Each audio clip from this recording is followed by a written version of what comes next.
दोस्तों, Aryan Khan drugs case में हर शुक्रवार की तरह इस शुक्रवार को भी सभी आरोपी हाजिरी देने के लिए पहुंचे। मगर जहां पिछली बार आर्यन खान को लेकर एनसीबी ऑफिस के अंदर ड्रामा हुआ था, डॉक्यूमेंट्स न ले जाने की वजह से एनसीबी अधिकारियों से आर्यन को खूब डांट पड़ी थी, तो वहीं इस बार यानी 26 नवंबर को हाजिरी के लिए आए अरबाज मर्चेंट के पिता ने एनसीबी ऑफिस के बाहर खूब बवाल काटा। अरबाज मर्चेंट के पिता ने एनसीबी दफ्तर के बाहर बड़ी अजीब हरकतें शुरू कर दी, वो भी आर्यन खान को देखते ही। अपने पिता की हरकतों से परेशान अरबाज मीडिया कर्मियों के सामने ही अपना माथा भी पीटता नजर आया। साथ ही साथ बेहद गुस्से में अपने पिता को लताड़ते हुए कार के अंदर जा बैठा। अब ये सब मीडिया कर्मी और पेपराजी के सामने हुआ। अब एनसीबी दफ्तर के बाहर इस पूरे ड्रामे का वीडियो सोशल मीडिया पर खूब वायरल हो रहा है। वीडियो पर अब तक हजारों रिएक्शंस आ चुके हैं, तो हम आपको वो वीडियो भी दिखाएंगे। साथ ही साथ अरबाज मर्चेंट के पिता की अजीब हरकतों के बारे में भी बताएंगे। तो आप भी अरबाज मर्चेंट के पिता को लेकर कमेंट जरूर करें और वीडियो को लाइक और शेयर कर अपना प्यार और सपोर्ट भी जरूर दिखाएं। तो शाहरुख खान के बेटे आर्यन खान को तो लोग पहले से भी जानते थे, मगर इस क्रूज ड्रग केस की वजह से आर्यन खान के अजीज दोस्त और ड्रग्स केस के सह आरोपी अरबाज मर्चेंट को भी सब लोग जानने लगे हैं। अब भले ही बेटा ड्रग केस में 1 महीना जेल में रहकर आया है, मगर अरबाज मर्चेंट के पिता असलम मर्चेंट को लगता है कि जैसे उनका बेटा कोई अवार्ड जीत कर आया है। और अपनी इसी धौंस को असलम मर्चेंट ने एनसीबी दफ्तर के बाहर भी दिखाने की कोशिश की। दरअसल बॉम्बे हाईकोर्ट के आदेश के मुताबिक ड्रग्स केस के तीनों ही आरोपियों को हर शुक्रवार को एनसीबी दफ्तर में जाकर अपनी प्रेजेंस दिखानी है।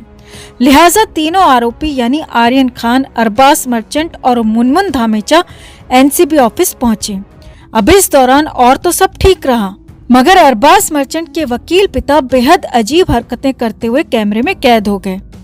दरअसल अरबाज मर्चेंट जब अपने पिता के साथ हाजिरी देकर एनसीबी दफ्तर से बाहर निकल रहा था, तभी सामने आर्यन खान की गाड़ी आकर रुकी। अब जैसे ही अरबाज के पिता ने आर्यन की गाड़ी को देखा, तो अरबाज के पिता ने तुरंत बेहद चालाकी दिखाते हुए मीडिया की सारी अटेंशन अपनी और अपने बेटे की तरफ लेनी चाहिए, और वो भी देखिए कैसे।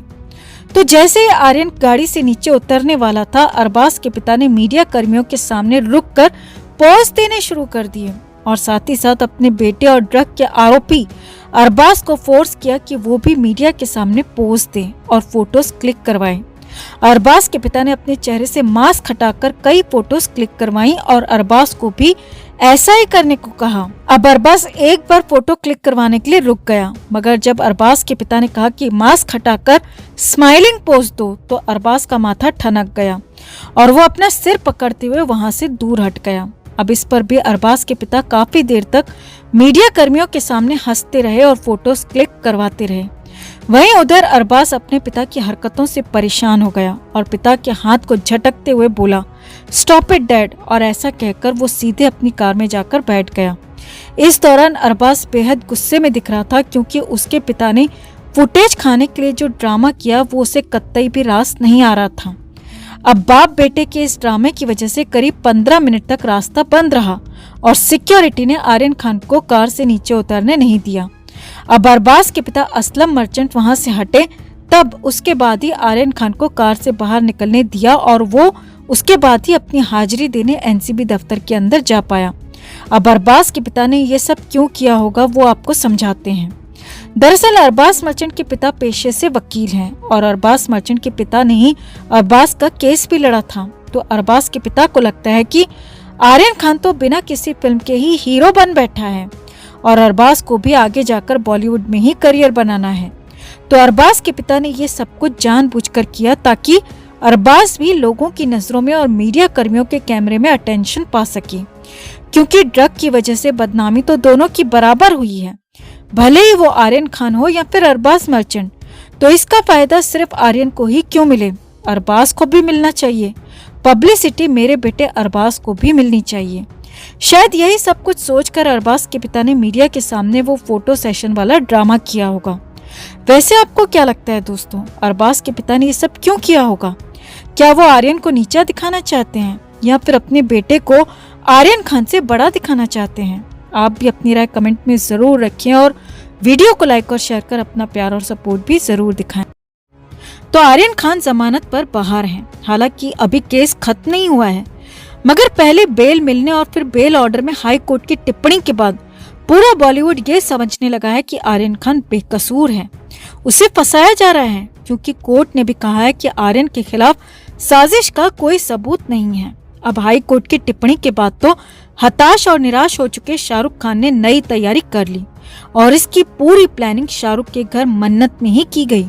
सूत्रों के हवाले से मिल रही खबर के मुताबिक सोमवार की रात यानी कि 22 नवंबर की रात सलमान खान शाहरुख के घर मन्नत पहुंचे थे और आधी रात में दोनों की लंबी बातचीत हुई थी। सुबह करीब 3 बजे तक ये बातचीत चली और इस दौरान सलमान और शाहरुख के कुछ कॉमन और कुछ क्लोज फ्रेंड्स भी मौजूद थे और कुछ लीगल टीम वाले लोग भी मौजूद थे। अब सोमवार को ही हाई कोर्ट का डिटेल्ड फैसला आया था और सूत्रों के मुताबिक इसीलिए उस दिन रात को ये मुलाकात हुई। शाहरुख खान अपनी फिल्मों की शूटिंग रिज्यूम करने वाले हैं और इसके लिए दुबई जाने वाले हैं और सलमान ने शाहरुख को इस मामले में उल्टा केस करने की सलाह दी है, यानी कि क्रॉस केस करने की सलाह दी है। जी हाँ, सूत्रों के मुताबिक सबसे बड़ी खबर यही है कि शाहरुख खान एनसीबी और एनसीबी अधिकारियों के खिलाफ लीगल एक्शन लेने की तैयारी कर रहे हैं और शाहरुख को ये प्लान सलमान खान ने ही दिया है। सलमान खान ने शाहरुख को कहा है, अब जब हाई कोर्ट ने साफ साफ कह दिया है तो आर्यन की इमेज को बचाने के लिए, अपनी इमेज को बचाने के लिए और पूरे बॉलीवुड की इमेज को बचाने के लिए एनसीबी पर केस करना ही होगा, एनसीबी के खिलाफ लीगल एक्शन लेना ही होगा। हालांकि शाहरुख खान बहुत ज्यादा पचड़ों में पड़ने की इच्छा नहीं रखते और अक्सर कंट्रोवर्सी से दूर रहना ही पसंद करते हैं, मगर सूत्रों के मुताबिक सलमान खान की जिद के आगे शाहरुख भी तैयार हो गए और तय किया गया है कि बहुत जल्द शाहरुख खान की लीगल टीम इस मामले पर एनसीबी के खिलाफ और एनसीबी अधिकारियों के खिलाफ लीगल एक्शन लेगी और इसमें सबसे ज्यादा बदला एनसीबी अधिकारी समीर वानखेड़े से लिया जाएगा। सूत्रों के मुताबिक दिसंबर के पहले हफ्ते में शाहरुख की टीम की तरफ से लीगल एक्शन की शुरुआत हो सकती है। शाहरुख और सलमान चाहते हैं कि साल 2021 में उनके साथ गलत किया गया तो वो भी इसी साल यानी कि 2021 के जाने से पहले इस पर पलटवार करें और लीगल एक्शन लें। इस मामले में पूरी तरह से फिल्मी अंदाज में काम हो रहा है। सूत्रों के मुताबिक सलमान खान का साफ साफ कहना है कि हम अपनी फिल्मों में हर तरह का बदला लेते हैं, हर बात का जवाब ब्याज समेत देते हैं, तो यहाँ भी हमें असल जिंदगी में भी अपने बेटे के लिए आर्यन का बदला लेना होगा, लीगल एक्शन लेना ही होगा। यानी पूरी तरह से फिल्मी अंदाज में, फिल्मी सोच के साथ, फिल्मी प्लानिंग और ड्रामेबाजी के साथ आर्यन का बदला लेने की तैयारी की जा रही है। अब हालांकि इसमें शाहरुख की लीगल टीम ये भी देख रही है कि एनसीबी के खिलाफ एक्शन लेने के बाद में आर्यन को मुश्किल न हो और कहीं इस केस पर कोई गलत असर न हो जाए। इन सारे पहलुओं को देखकर परख कर दिसंबर के पहले हफ्ते में मुंबई में ही एनसीबी के खिलाफ लीगल एक्शन लेने की तैयारी है। यानी अब तक चुपचाप बैठे शाहरुख खान अब चुप नहीं बैठने वाले हैं और बहुत जल्द एक बार फिर से इस मामले में नए बवाल और नए अपडेट्स आ सकते हैं, क्योंकि केस पूरी तरह से यू टर्न लेता हुआ दिख रहा है।